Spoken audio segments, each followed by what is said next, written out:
Democrats to really negotiate with us in good faith. So far, they have not done so. In fact, moving further away from us rather than towards us. Negotiations work by coming towards one another, and it's incumbent upon Democrats to do that. They say they've come down from $3 trillion to $2 trillion. Is the White House willing to go up from one to something else? They've still put in several non-starters. They've never put forward a serious proposal. And the notion before they claimed to have come down, they actually went up, and then they wanted $100 billion in school funding. We said, okay, we'll give you more than you asked for, $105 billion, to which was no longer acceptable. So they've been fundamentally unserious with each and every one of their offers in this negotiation. As a candidate, Donald Trump criticized fairly sharply Barack Obama's use of executive orders and faulting him for failing to reach deals with members of Congress. How were the president's actions this weekend any different from President Obama's? They're a lot different when you consider the fact that President Barack Obama utilized executive order to push forward a policy that he denied he had the right to push forward 23 times on DAPA and on DACA. He said at least 23 times, I don't have the power to do this. And then he went on to do just that. I've already listed out and enumerated the various legal authorities on the part of the president. And in terms of deal making, I would note that the CARES Act was landmark legislation, at really the height of this pandemic, that brought relief to the American people, and that was negotiated within 1 week from first drafting to enactment. And by comparison, if we want to go back to President Obama, the American Recovery Act during the Great Recession took roughly 3 months from inception to enactment as law under single-party control. This president managed to push the CARES Act through divided government, a very big accomplishment on the part of the president. Democrats in Congress failed to act in the best interest of Americans hardest hit by this pandemic. Amid inaction, President Trump stood up for every American who, through no fault of their own, needed relief. Politics, as usual, should find no place during this pandemic, but Democrats rejected multiple clean bills to provide relief. The American people are tired of games, they seek leadership, and President Trump delivered. This weekend, President Trump took executive action designed to provide the relief Democrats have denied to those who need it most. Through 4 executive orders, he took the following steps. On the payroll tax, he deferred payments of the employee portion of certain payroll taxes from September 1st through the end of 2020. On unemployment assistance, states will provide 25% cost sharing, amounting to a total of $400 per week in benefits through the end of the year. And then third, he extended the eviction protections. President Trump will direct HUD to prevent evictions resulting from financial hardships caused by the virus, doing everything in his executive capacity to make sure those renting and those homeowners are protected. Finally, on student loans, he extended 0% interest and suspended loan payments through the end of the year. The bottom line is that these actions will help Americans. President Trump is for the American people, and Democrats failed to deliver. Also, earlier this year, hundreds of Americans, working men and women at the Tennessee Valley Authority, the TVA, were told that they would lose their jobs to lower-paid foreign workers imported from abroad, and then suffer the further indignity of training their foreign replacements. President Trump boldly and resolutely intervened in defense of these hardworking Americans, rallying to their case, rushing to their aid, and taking action to restore their jobs. He invited laid-off workers and their representatives to the White House, and then he fired the chairman of the board of the TVA and one other board member. President Trump offered an ultimatum. The firings would continue until the cruel and heartless decision to fire the hard-working Americans was reversed. TVA did reverse.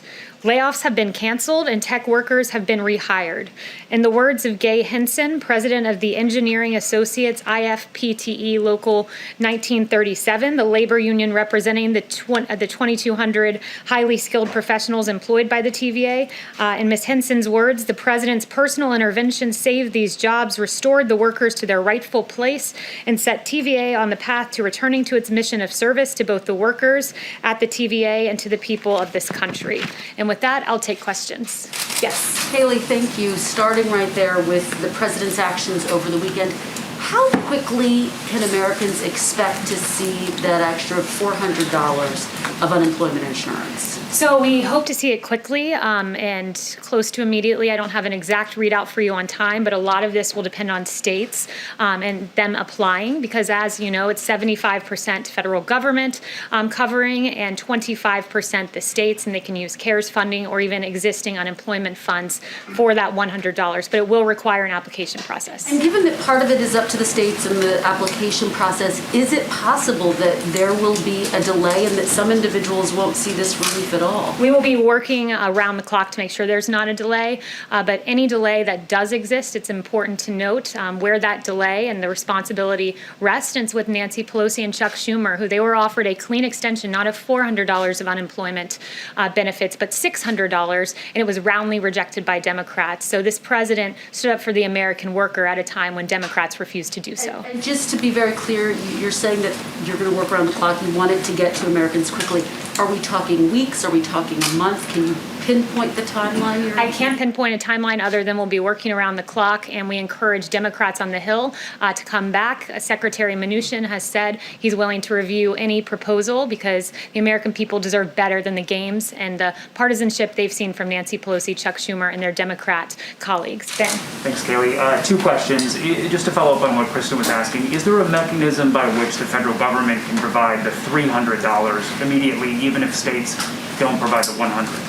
Well, it's important and in fact required by statute that 25% of that money be provided by states, and the 75% is what we can do from the federal government side. I would note states can look to CARES Act funding as a way to bring that $100 forward. They can also look to the general fund, but we will be pursuing every creative way possible to make sure that the preeminent priority prevails, and that is making sure that this money gets to America's workers. And then the orders that the president signed, that doesn't address funding for small businesses or for schools or stimulus checks. Does he still want legislation to address all of those things? And is he willing to negotiate with Democrats? He absolutely would love to see both of those things. School funding is very important, and he's been for second round of direct payments. So we encourage Democrats to really negotiate with us in good faith. So far, they have not done so. In fact, moving further away from us rather than towards us. Negotiations work by coming towards one another, and it's incumbent upon Democrats to do that. They say they've come down from $3 trillion to $2 trillion. Is the White House willing to go up from one to something else? They've still put in several non-starters. They've never put forward a serious proposal. And the notion before they claimed to have come down, they actually went up, and then they wanted $100 billion in school funding. We said, okay, we'll give you more than you asked for, $105 billion, to which was no longer acceptable. So they've been fundamentally unserious with each and every one of their offers in this negotiation. Yes. Thank you. A number of Democrats, but also Republican Senator Ben Sasse, have suggested these executive actions are unconstitutional. Can you walk us through what the White House is using as a legal rationale for the president to step in here, and would you be able to share the legal opinions? Yes, I absolutely can do that. First, I would note that what we are doing is entirely within the executive capacity of the president. On student loans, Section 2A, subsection A of the Higher Education Relief Opportunities for Student Acts of 2003, which is 20 USC 1098BB, authorizes the Secretary to waive or modify provisions of student financial assistance programs to ensure that individuals who've been affected by the national emergency are not worse off financially. There's another statute for that one, Section 432 of the Higher Education Act of 1965, which gives broad authority to the Secretary. On unemployment, the Stafford Act, 42 USC 5174 says the president, after a state applies for it, can provide assistance to people who have been adversely affected by a major disaster. These are often known as other needs assistance, or ONA. On payroll tax authority, 26 USC 7508A plainly authorizes the Treasury Secretary to provide any taxpayer that has been affected by a federally declared disaster with an extension of up to a year. This was used before when the Secretary extended the individual filing deadline for 2019 taxes from April to July. And finally, for evictions, the authority would be suggesting that HHS and HUD consider whatever legal authorities they have to protect Americans.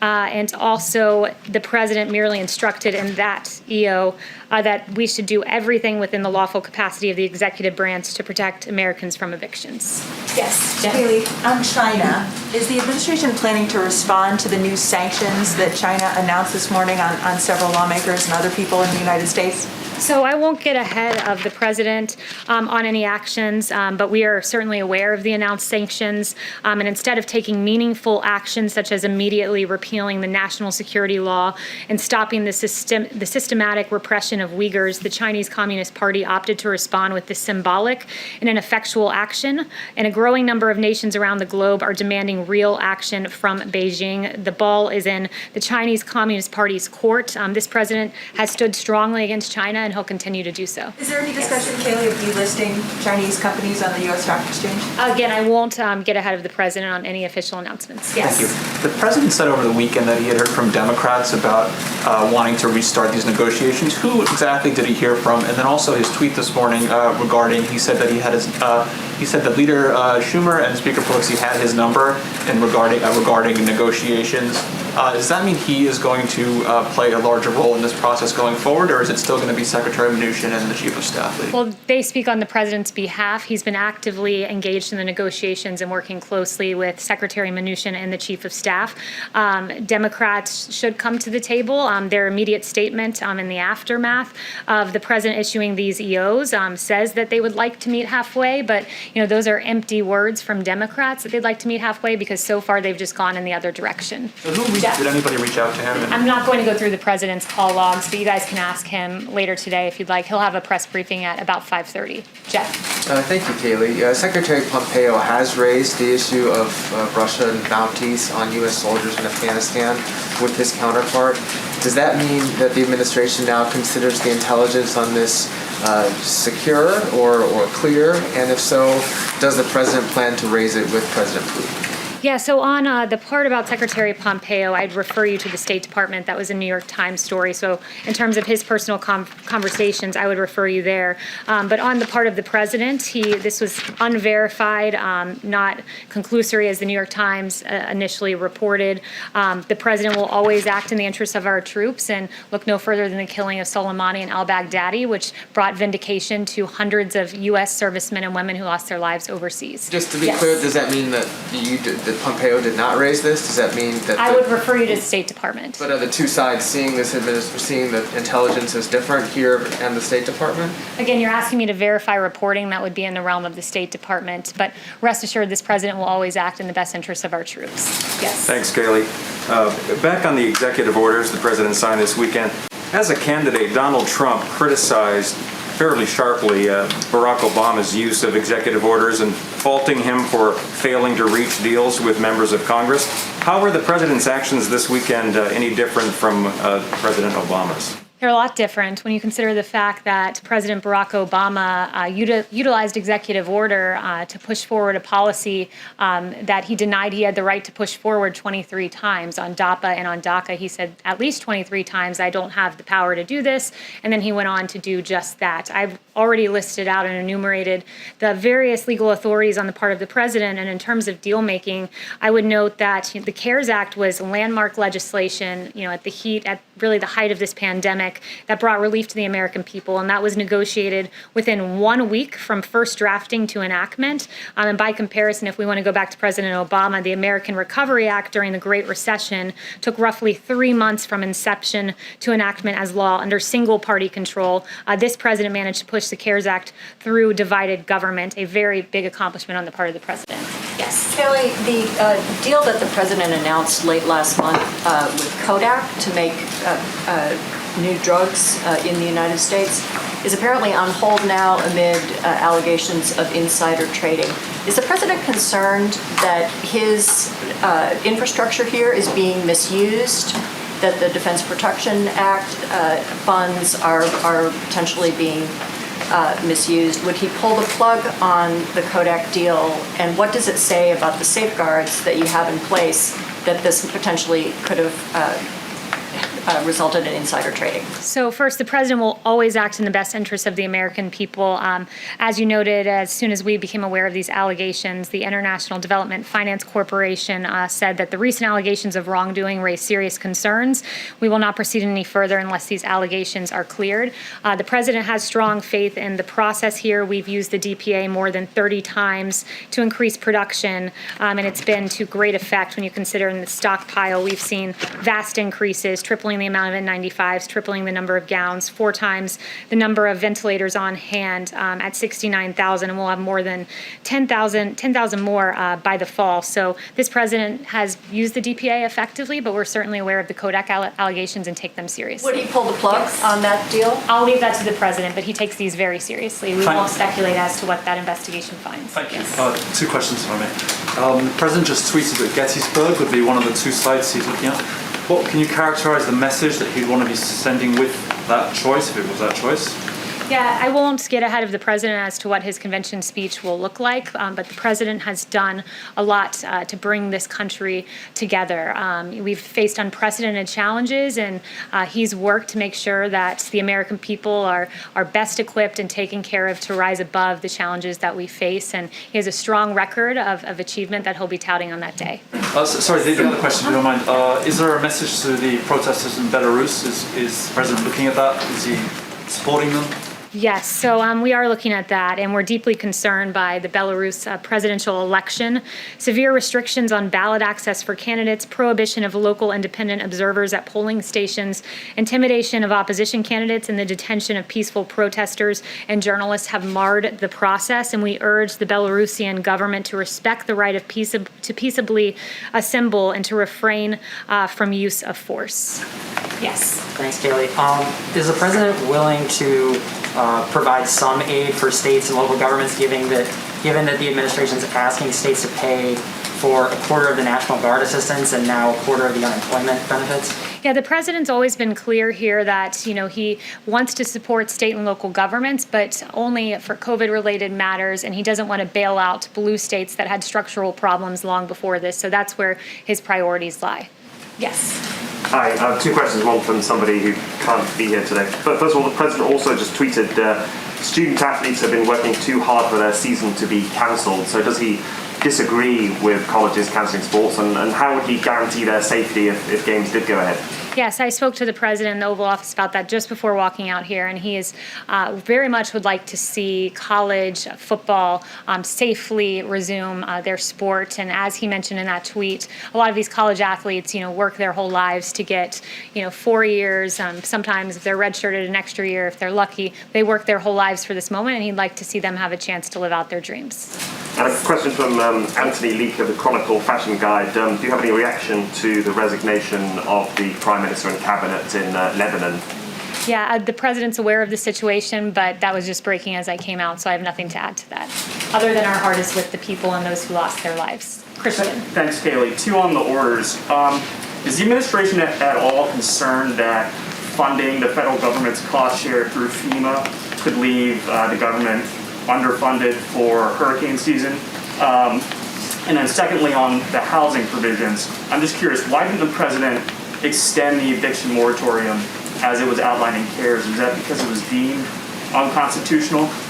So on evictions, I would note that the president took 4 strong actions here. And again, the eviction moratorium there was a temporary moratorium put in place by the CARES Act. So the president did what he can within his executive capacity, and it was 4-part, taking all lawful measures to prevent residential evictions. Number 2, instructing HHS and CDC to take measures to temporarily prohibit residential evictions. On HUD, prioritizing federal fundings that can be used as financial assistance to struggling renters and homeowners.